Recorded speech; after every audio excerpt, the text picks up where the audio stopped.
నమస్తే, welcome to journalist Singh. Jaganmohan Reddy Sajjala విషయంలో no compromise అంటున్నారని తెలుస్తుంది.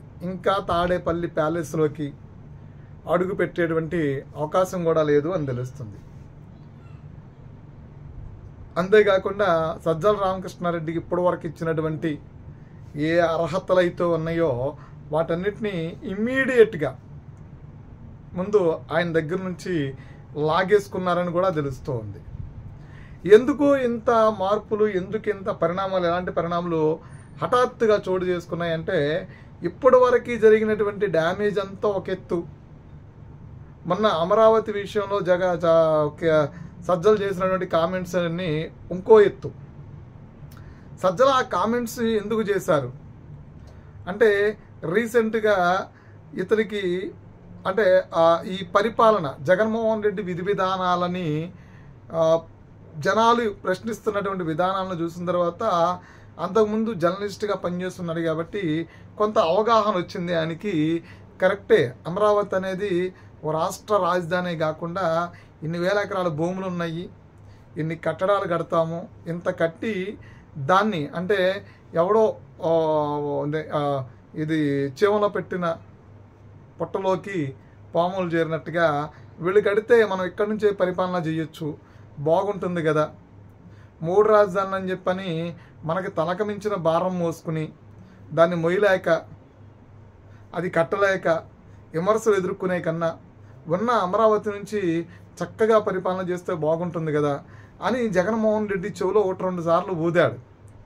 ఊస్తే జగన్మోహన్ రెడ్డి కూడా అమరావతి విషయంలో మనం సానుకూలంగానే ఉందాము, అధికారంలోకి వస్తే ఇక్కడి నుంచి ఇక్కడ కూడా మనం ఉందాము, ఇక్కడ అసెంబ్లీ సమావేశాలను నిర్వహిద్దాము, కానీ ఈలోపు వైజాగ్ని పూర్తి స్థాయిలో కూటమి ప్రభుత్వం డెవలప్ చేస్తుంది కదా, దాన్ని ఐటీ హబ్గా మారుస్తుంది, అనేక కట్టడాలు తీసుకొస్తుంది, భోగాపురం ఎయిర్పోర్ట్ కడుతూ ఉన్నారు, ఫిషింగ్ హార్బర్లు, తర్వాత ఈ పోర్టులు వ్యవహారం సంబంధించి మొత్తం ఇది రోడ్లు 2.5 లక్షల కోట్ల రూపాయలతో కేంద్ర ప్రభుత్వం మొత్తం కోస్టల్ కారిడార్కి సంబంధించిన రోడ్లు, ఫ్లైఓవర్లు అన్నీ వేసుకుంటూ పోతుంది కదా.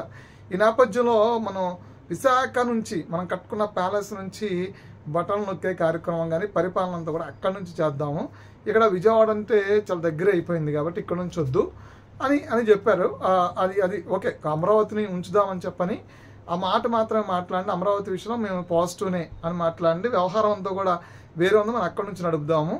తర్వాత ఇంకో విషయం ఏంటంటే తక్కువ డబ్బులతో తక్కువ సమయంలో ఇటు గుంటూరుకి విజయవాడకి మధ్యలో అమరావతి నిర్మాణం అంటే రాజధాని కడదామని చెప్పండి, హైవేను ఆనుకుని రాజధాని కడదామని చెప్పండి, అటు భూముల రేట్లు అన్నీ కూడా పెరుగుతాయి, కొన్ని ప్రాంతాల ప్రజలు మనల్ని ఇచ్చేర్చుకుంటారు, ఇది అమరావతి భూముల్లాగానే అవి కూడా పెరుగుతాయి, పెద్ద ఎత్తున పెరిగేటువంటి అవకాశం ఉంటుంది, అలాంటి ప్రకటన కూడా ఒకటి చేయండి అని ఇలాంటి రకరకాలుగా ఈ మాట్లాడుకున్నటువంటి నేపథ్యం ఉంది.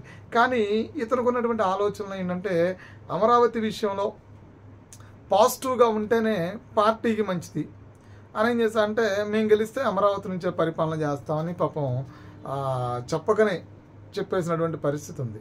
అది నోట్లో నుంచి వచ్చేసింది. అంటే జగన్మోహన్ రెడ్డి ఇచ్చిన డైరెక్షన్ వేరు, వీళ్ళు ఇంటర్నల్గా కూర్చుని పెట్టుకున్నటువంటి సమావేశం వేరు, వీళ్ళు అమరావతి మీద ఊరకనే చవితి ప్రేమ చూపిద్దాం అనుకున్నది వేరు అనుకున్నారు.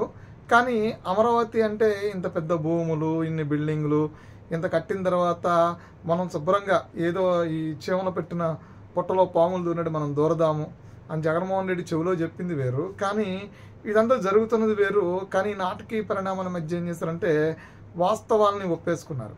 వాస్తవాలు ఒప్పుకున్న తర్వాత ఆంధ్రప్రదేశ్ ప్రజలు ఎలాట్ అయ్యారు, అమరావతి భూములు ఇచ్చినటువంటి రైతులు ఎలాట్ అయ్యారు. ఎందుకు ఎలాట్ అయ్యారంటే వీళ్ళేంటి మళ్ళీ అధికారంలోకి వస్తే అమరావతి నుంచి అంటున్నారు, అమరావతిని ఇలా చేతుల్లోకి పెట్టడానికి రైతులు భయపడుతున్నారు ఆ భూములను ఇవ్వడానికి. ఎందుకంటే 4.5 సంవత్సరాలు వాళ్ళు ఆ ప్రభుత్వం నుంచి ఎదుర్కొన్నటువంటి సంక్షోభం ఏంటో వాళ్ళకి తెలుసు, ఎదుర్కొన్నటువంటి ఆ ఇబ్బందులు ఏంటో వాళ్ళకి తెలుసు.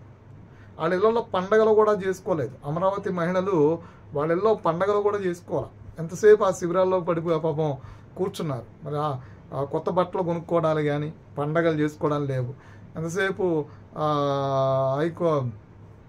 ఇక్కడ అమరావతి నుంచి అరసవల్లి అని, న్యాయస్థానం టు దేవస్థానం అని చెప్పని ఇట్లా పాదయాత్రలు, దుర్గగుడి పాదయాత్రలో ఇక ఎంతో ఒక కార్యక్రమాలు, ర్యాలీలు, ఎంతసేపు ఆ శిబిరాల్లో ఉండి నిరసనలు, వీటితోనే వాళ్ళకి 4 సంవత్సరాలు ఎలా గడిచిపోయినాయో కూడా తెలియదు వాళ్ళకి. అట్లా గడిచిపోయినాయి వాళ్ళకి 1600 రోజులు, 1700 రోజులు మొత్తానికి వాళ్ళ శిబిరాలతో గడిచిపోయింది.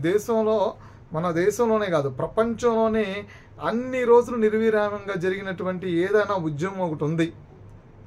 ఆడ మగ తేడా లేకుండా వచ్చి ఆడవాళ్ళు ప్రధానంగా వచ్చి రోడ్ల మీద రోజులు కూర్చున్నారంటే ఆంధ్రప్రదేశ్కు భూములు ఇచ్చినటువంటి, అమరావతి నిర్మాణానికి భూములు ఇచ్చినటువంటి రైతులనే చెప్పుకోవాలి. వాళ్ళే అన్ని రోజులు కూర్చున్నారు. వాళ్ళని అలా కూర్చోబెట్టిన ఘనత, క్రెడిట్ ఎవరికి దక్కుతుందంటే మొత్తం అంతా కూడా అది జగన్మోహన్ రెడ్డికే దక్కుతుంది అన్నాడు. చంద్రబాబుని నమ్మి భూములు ఇచ్చారు, జగన్మోహన్ రెడ్డి వచ్చి ఈ భూములు మాకొద్దు అని చెప్పాడు. భూములు ఇచ్చిందేమో ప్రభుత్వానికి, అభివృద్ధి చేసుకోవాల్సింది ప్రభుత్వం, చంద్రబాబుకి ఇవ్వలేదు, ప్రభుత్వానికి ఇచ్చామని చెప్తారు. దాన్ని డెవలప్ చేయడం చేతకాక నేను చేయను అన్నాడు. ఇంటికి క్రెడిట్ మొత్తం చంద్రబాబుకి అడగలద్దని భయపడి జగన్మోహన్ రెడ్డి రాజకీయ కోణంలో చేయను అని చెప్పాడు. భూములు ఇచ్చిన రైతులు వీళ్ళాడబోతారు. మా భూముల్లో ఇంటి పరిస్థితి ఏం చెప్పని శిబిరాల్లో కూర్చున్నారు. 1600-1700 రోజులు ప్రపంచంలోనే అత్యధికంగా నిర్విరాంగా సాగినటువంటి ఉద్యమం ఏదైనా ఉంది, మహిళలతో కూడా కలిసి సాగినటువంటి ఉద్యమం ఏది ఉందంటే అది అమరావతి ఉద్యమమే. మరి అలాంటి అమరావతి రైతులు ఈరోజు జగన్మోహన్ రెడ్డి అమరావతి మీద ప్రేమ చూపించాడు అనగానే వాళ్ళు ఆటోమేటిక్గా కంగారు పడతారు, భయపడతారు. ఆ భయంలో నుంచి ఇప్పుడు అనేక అనుమానాలు పుట్టుకొచ్చాయి. అసలు ఏం జరిగింది అని చెప్పని సజ్జలను పిలిస్తే సజ్జల వాగుడంతా ఆ వీడియోలు చూసిన తర్వాత, అరే బాబు అసలు నువ్వు సీఎం ఇటు అడుగు పెట్ట మాకు ప్యాలెస్లోకి వెళ్ళి, నువ్వు కూడా వెళ్ళి అమరావతి ప్రాంతంలో కలిసిపో, లేదా నువ్వు కూడా వెళ్ళిపోయి కూటమి ప్రభుత్వంలో కలిసిపో. అసలు నేను చెప్పింది ఏంటి, మనం అనుకున్న ప్లాన్ ఆఫ్ యాక్షన్ ఏంటి, నువ్వు చేసింది ఏంటి? గత 5 ఏళ్ళు ఇదే చేసావు, మొత్తం సంకనాకి ఇచ్చేసావు, సర్వం సంకనాకి ఇచ్చేసావు.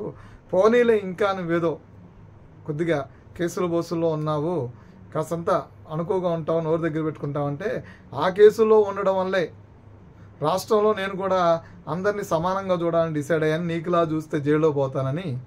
ఆ జైలుకి పోయే దరిద్రం నాకెందుకు, నేను నా కొడుకు ఇబ్బందుల్లో ఉన్నాము, రీసెంట్గా లిక్కర్ కేసుల్లో కూడా పోతున్నాము, నీ వల్ల మేము ఇరుక్కున్నాం కాబట్టి మేము బయట ఉండాలి అంటే ప్రజలకు ఆమోదయోగ్యమైనటువంటి అంశాలనే ప్రస్తావించాలి. ఆ ప్రస్తావించే క్రమంలోనే వాస్తవాలు చెప్పాను. అమరావతి అద్భుతం, అమరావతి మహానగరం, మేము వస్తే ఇక్కడి నుంచో పరిపాలిస్తాము అని చెప్పని పాజిటివ్ వే ఉన్న వాస్తవం చెప్పాను. దాన్ని నువ్వు జీర్ణించుకోలేక నన్ను దొబ్బేయమంటే, ఇప్పుడు దొబ్బేస్తే పోయేది మాకేమీ లేదు, మేము బయటికి పోయి ఆటోమేటిక్గా జగన్మోహన్ రెడ్డే ఎంతో లబ్ధిదారులు, మొత్తం కొట్టేసిన జగన్మోహన్ రెడ్డే, అవినీతికి ఆయన కింగ్ పిన్ను అని చెప్పామంటే నువ్వు పోతావు అని చెప్పినట్టు తెలుస్తుంది. సో ఏదైనప్పుడు కూడా తాడేపల్లి ప్యాలెస్లోకి అడుగు పెట్టొద్దు అని జగన్మోహన్ రెడ్డి సజ్జలకి గట్టి వార్నింగే ఇచ్చారని మాత్రం సూజాయిగా నడుస్తున్న చర్చ.